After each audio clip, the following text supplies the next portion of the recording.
Hi, my name's Phil. I like talking about politics. And in this latest round of Brexit Game of Thrones, and it's not going to be the last one, I'd like to follow on from Michael Gove's letter to EU Commission Vice President Maros Sefcovic to Sefcovic's response letter back to Gove. In it, he makes clear that, well, the way the EU see things is that the situation in Northern Ireland will be dramatically improved when the UK government actually start implementing what they promised to implement. But first, if you'd like to be notified of daily news and politics, please subscribe to the channel and click the bell notification icon.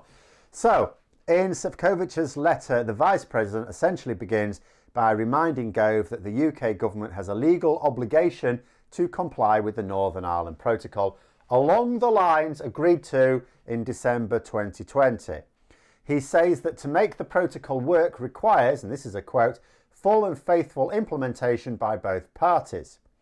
He then went on to list a whole load of areas in which the UK government have not implemented the measures that they promised to do, which included, you could bracket it all in, failure to set up border points, advising traders that certain pieces of paperwork that are actually required, not required at all, and accessing the IT systems. So Sefcovic seems to be saying that the legally required checks are not taking place, the records of goods passing across the border are not being completed and collected as they should, and that the information on goods passing across the border is not being made available for monitoring purposes. So not only is the UK government not keeping its side of the bargain, it is not providing the EU with the information that it needs to be able to make the adjustments that Michael Gove wants, and yet is expecting the EU to make the adjustments that Michael Gove wants without actually telling them exactly what the problem is. That is my reading of the letter anyway. Sefcovic also listed a number of areas where the EU is intending to help smooth over some difficulties. He also addressed some of Gove's other demands by saying, well, look, if you want them, you have to agree to our rules. Essentially, trade friction is because you wanted this thing called sovereignty. If you'd like to reduce that trade friction, it will cost you some of that fancy sovereignty you've stuck in that chest over there that you seem so keen on. Which of course applies to everyone. You know, trading arrangements around the world involve trade-offs with agreed rules. You agree to common rules, that's it. Nothing unique in the EU about that. But the key take home from this letter, which was sent before the meeting yesterday, was that there will not be sweeping changes to the Northern Ireland Protocol. You know, it was the mechanism for the UK to leave the single market and customs union without breaching the Good Friday Agreement. Everyone told the Brexiteers that there was currently no way of preserving the Good Friday Agreement and have Northern Ireland exit those mechanisms. That was it. That was the bottom line. The choice was to either have a customs border inside the UK, which is what Boris Johnson chose, or to keep the entire UK within that customs union single market until such time as solutions were found, which is what Theresa May chose. Now, everyone was really clear about this from the start. This isn't an unexpected eventuality. It's what lots of people have said for years. It was only the Brexiteers who denied this reality. So they're the ones who can deal with it, quite frankly. Basically, what Gove wants are long-term extensions to the bits of Brexit that he doesn't like, under the guise of needing more time to implement the systems needed to manage those aspects of Brexit. It's going, look, we've got these problems with Brexit. We could totally sort them, but we need more time to put the systems in place. However, it's a con because the government isn't actually implementing those systems. As Sefcovic noted, albeit in diplomatic language, he was quite cunning about it by suggesting, oh, I'm sure these are just teething problems. All these things that you promised to do and you haven't done. I'm sure they're just teething problems, and I've got no doubt that you're going to get right on it and solve the situation swiftly. So what is agreed and what isn't agreed between the EU and the UK? Both sides agree that there are some major adjustments required to make the Northern Ireland Protocol work. This isn't the government going, oh, we don't like this, this all needs changing, and the EU going, no, it's all fine. The EU is saying, no, we're going to need to fine-tune this because there are things definitely not working.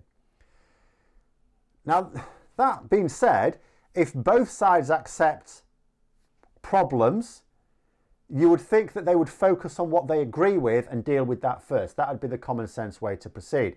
But Gove and Johnson are not trying to solve the problems that they agree on. They're trying to solve the problems of not wanting to be hung out to dry for the Brexit that they lied would not cause massive problems. So Gove essentially wants to be able to say that of course we've agreed to carry out all these checks and sort out all the paperwork. You don't need to check up on us. We'll get it done. It's fine. It's basically like one of my students who insists they've done the assignment. Oh, can I have it then? Oh, no, I left it at home. Right? Next lesson, can I have the assignment? Oh, do you know what? I've done it again. And I think this is the only interpretation that fits the pattern of behaviour here right now. If you think that Michael Gove actually wants to get trade between Britain and Northern Ireland running as smoothly as Brexit will allow, as quickly as possible, it would be confusing as hell to look at what is actually happening. Brexit is a colossal mess. It's a colossal mess all over the country, but Northern Ireland just amplifies every stupid thing about it. The government promised a lot of things concerning Brexit. They are not being delivered. In addition, they also promised a load of the things we said would happen won't happen. They're all happening.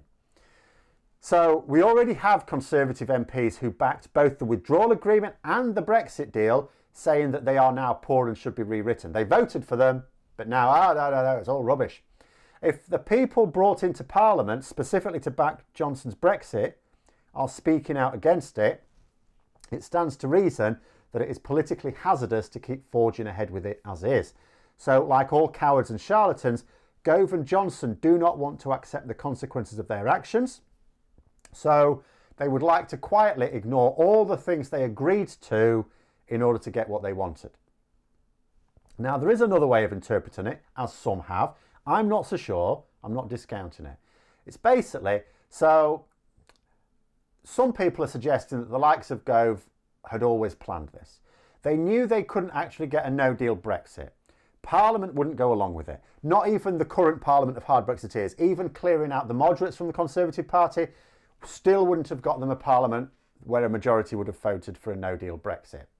So they agreed to whatever was needed to get a deal, which also made them look like they were leaving the EU responsibly. I mean, it's fine to leave the EU as long as we've got a deal. Of course, we wouldn't leave without a deal. Once they had the exit from the EU, its customs union and single market, the plan, as some people see it, was always to just drop those commitments. They have their price.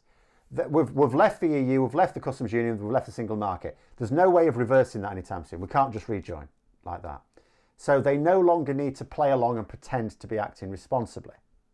At the same time, they don't want to make it look like they are dropping their commitments in an act of cynical recklessness. So they attempt to smudge what it is their commitments are, because fundamentally nobody in Parliament actually read the treaties. Boris Johnson got to spend the best part of a year saying that he hadn't signed up to a customs border in the Irish Sea. It's like, yes, you have. It's there in black and white, but people don't be reading the black and white. MPs don't even read the bills that pass those black and white treaties. And this is possible, like I said. I am quite sure that there are those in the Conservative parties, like hardline ERG group, who are absolutely of that mindset. That's absolutely what they wanted. Agree to whatever, vote for the deal, no problem. We'll just do whatever's necessary to get us out, and then we'll turn on it. Then we'll force the government to drop. I absolutely get that. I'm just not sure whether Johnson or Gove were of that mindset, but it is possible. And if that is the case, then we have a situation whereby the UK government will continue, like a wayward student, to promise that absolutely we're going to do this. Of course we're going to put the checks in. Of course we're going to sort the paperwork out. It'll be sorted, don't you worry about that.